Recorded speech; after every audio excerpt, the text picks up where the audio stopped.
position. Yes. Alternatively, he comes into the government. I don't hear you mentioning what position that would be.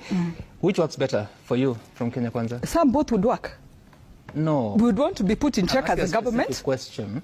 What works better? Some do not put me on the spot because any would work for the country. Put you on the spot. Do Ask not, your question. because what works better? all of them would be ideal situations. We would want the government to be put in check, as well as we would want them to come in as partners to ensure the success of the program. What interest does it serve to appoint Raila Odinga as the leader of official opposition in the current regime? Some. You want me to lose my thought, but let me go back to what I wanted to first state. Please answer my question. I will answer your question. Kagiri, I'm asking a question. I will answer your question, Sam, but allow me to answer it. What does it serve? Yeah. No. What does it serve to have Raila Odinga as the leader of official opposition in the current regime? It would serve to keep the government in check and to ensure we implement all the programs that we committed to Kenyans. You sit in parliament? Yes, I do. What is your work? To legislate, to represent, and to oversight. You've been unable to oversight the government. I have not been unable to oversight the government, Sam, but it is, Sam, I would want to take you back to my opening remarks. We have a situation of winner takes it all. We need to know how to manage it we'll get as to a country. It after some time. Yes. But tell me here, because one of your functions is to oversight the government, it's yes, the executive in yes. this case. You've been unable to do that you need the services of Raila Odinga. I have not been unable to do that, Sam. So why do you need Raila Odinga to come and do it?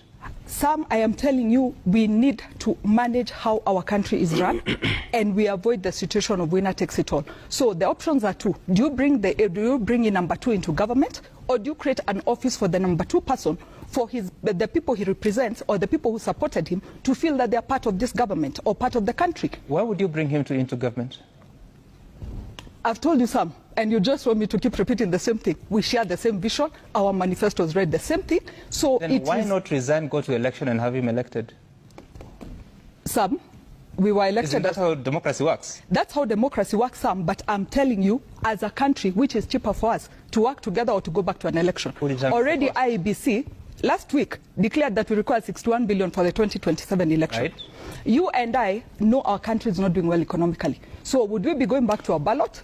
Or so should we see the same? Yeah. Who came after you in the election in Laikipia? A lady called, she was number 2. Do you want to share power with her?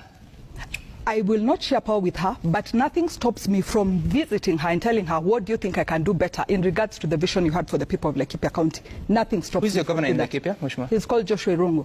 Number 2 was? Number 2 was Derito Mureithi, I presume.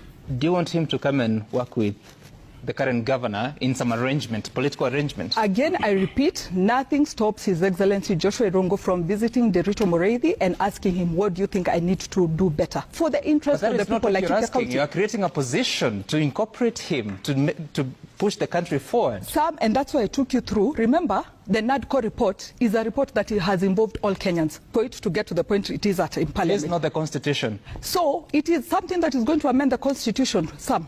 So what I'm saying is it is input from Kenyans for us to get to where we are. When is the amendment taking place to the Constitution? We should start debating this week, the NADCO report. And by the way, we've already gone into Agenda 1, which is elections. And I believe you've already seen the IEBC panel was established. And now we're about to go into the vetting process of who is going to hold office in the IEBC. But does not amend the Constitution, Mheshimiwa. I have told you we are starting the process. The process. The process starts in Parliament. The Constitution is amended through an amendment bill. That's what I'm saying. And that is what we are going to start by debating.